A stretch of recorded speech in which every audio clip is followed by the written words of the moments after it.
IIFA പുരസ്കാര ചടങ്ങിൽ കണ്ടുമുട്ടിയ ബോളിവുഡ് ഇതിഹാസം ഷാറൂഖ് ഖാൻ്റെയും വിഖ്യാത ഗായിക ശ്രേയ ഘോഷാലിൻ്റെയും ദൃശ്യങ്ങൾ വൈറലാകുന്നു. പരിപാടിക്കെത്തിയ ശ്രേയ ഗ്രീൻ കാർപ്പറ്റിൽ ചിത്രങ്ങൾക്ക് പോസ്റ്റ് ചെയ്യവേ ഷാറൂഖ് അരികിലേക്ക് എത്തുകയും സ്നേഹപൂർവ്വം ഇരുവരും ആലിംഗനം ചെയ്യുകയുമുണ്ടായി. വാത്സല്യപൂർവ്വം ശ്രേയയുടെ നെറുകയിൽ കൈവച്ച് ഷാറൂഖ് ആശീർവദിച്ചു. തുടർന്ന് ഇരുവരും ഒരുമിച്ച് ചിത്രങ്ങൾക്ക് പോസ്റ്റ് ചെയ്യുകയുമുണ്ടായി. ഷാറൂഖിൻ്റെയും ശ്രേയയുടെയും ഹൃദ്യമായ ദൃശ്യങ്ങൾ ഇതിനകം ആരാധകർക്കിടയിൽ ചർച്ചയായി കഴിഞ്ഞു. നിരവധി പേരാണ് പ്രതികരണങ്ങളുമായി എത്തുന്നത്. ഇരുവരുടെയും പരസ്പര സ്നേഹവും ബഹുമാനവും ഉയർത്തിക്കാട്ടിയാണ് ആരാധകരുടെ കമൻറ്റുകൾ.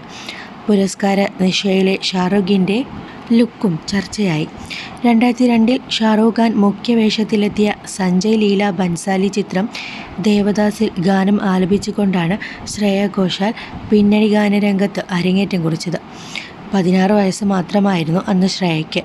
എക്കാലത്തെയും ഹിറ്റ് ചിത്രമായ ദേവദാസിലെ പാട്ടുകൾ ഇന്നും ആരാധക ഹൃദയങ്ങളിൽ തെളിമയോടെ നിൽക്കുന്നു.